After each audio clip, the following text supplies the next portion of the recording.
So Nothing has done something really, really unique actually. They've taken the Headphones One, their flagship audio product, and essentially cut the price in half, removed pretty much everything that I found maybe a little bit fiddly and annoying, and created these, the Nothing Headphones A. And they pretty much fix every issue I have, but they cost half as much as the Nothing Headphone ones. And in this review, we're going to detail why this is a compelling new audio product from Nothing. In terms of unboxing content of the Headphones A, it's pretty standard fare. You get, of course, the headphones themselves, some manuals, a cable, and then instead of an actual case, you get a pouch which works as a carry case, which does feel a little bit budgety, I would say, but overall, the package on offer is pretty good. The Headphones A, of course, themselves have a very unique design to say the least. And let's start at the cups themselves because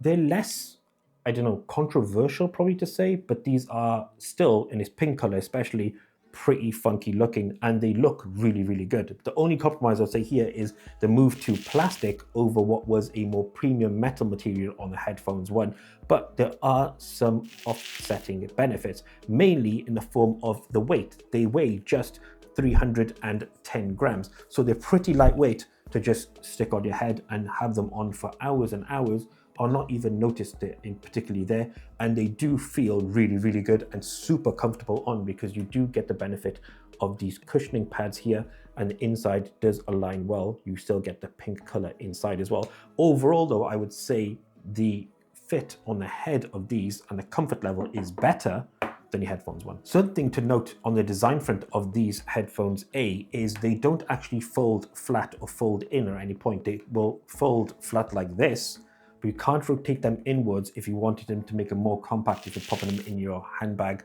or rucksack, etc. So they will take up more space. Now that is a small little irk, I would say. Is nothing major, but a small thing to look out for. The physical controls still exist on the Headphone A, which again is very unique because almost every control on here is super functional, easy to find, and very, very adaptive to your needs. And let's start off with the little circular button here. This will essentially allow you, when you hold it down, to use an assistant, be it Google Gemini, ChatGPT, wherever you assign. You can do through via the Nothing X app. That will allow you to use that. Then if we move further down, you got the scroller on the side here. Now this has multiple functions. Not only will you work as a play pause if you click it, it will also allow you to use it as a volume scroller. You can use this up and down, and that motion of using up and down is so smooth and so satisfying, it's sick. But you can also hold it down to switch between adaptive ANC and transparency mode, which again is pretty sick. And then just below that, you've got your paddle key, which will allow you, whenever you wanted to switch tracks back and forward, or you can even scrub audio if you hold it down just that little bit longer. And then finally at the bottom, you've got your USB-C port, and of course your on and off key. In terms of any adjustments that we've just mentioned, you will default by nature to the best app for any audio product available right now, and that's Nothing X app, which will allow you to do a whole host of things, including changing your EQ, the level of ANC you want on and off, and things like bass amplification as well. All that through the Nothing X app works perfectly with these Headphones A. In terms of sound, the Headphones A are now powered by Nothing's own sound signature, which is a move away from the Kef one, which personally I think is a great move. I use the Earphones A daily, the Earphones 3 daily, and both of those are incredible. And the fact that that sound signature is now in here is the best news. They are more bass bias, I would say, but overall the sound quality is really, really good, and you still benefit from those 40mm drivers as well, and they sound really good. So what you get essentially here is warm, bass forward signature out of the box, fuller, more spacious, and just more enjoyable to live with. Mids and trebles are clear, and again, it's just genuinely a fun sound signature to have on your headphones. The ANC front, you get 48 decibels here, which uses AI processing if you did highlight adaptive ANC to switch between the various modes and adapt it to your needs. What I did find though personally is the ANC is really good, but there is some sound leakage in when it comes to the actual cancelling out of background noises, but generally speaking, they are a pretty good sounding pair of headphones.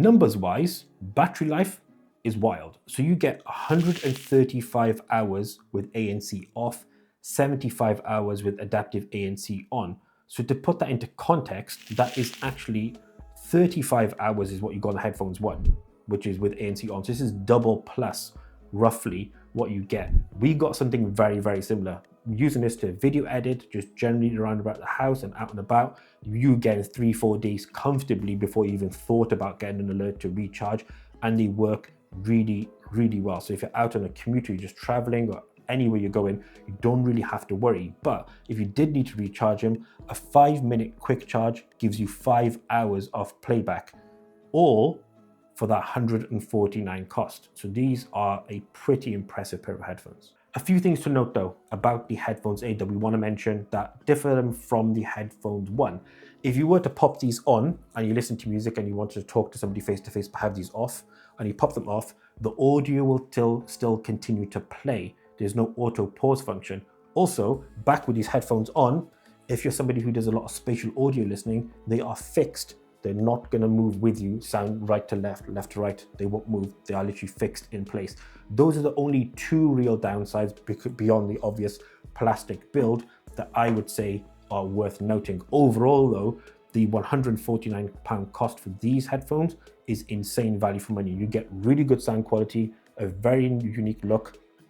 The pairing with the Nothing X app is unrivaled in terms of the industry personally, and mainly you get excellent audio controls, which means you can use these in any environment at any time. But we want you to let us know in the comment section below your thoughts on the Nothing Headphones A. Are these something that you would buy? What do you think about the design? Let us know in the comment section below. Let's start a conversation, and be sure to like and subscribe if you like this video as well. Until the next one, as always, we out.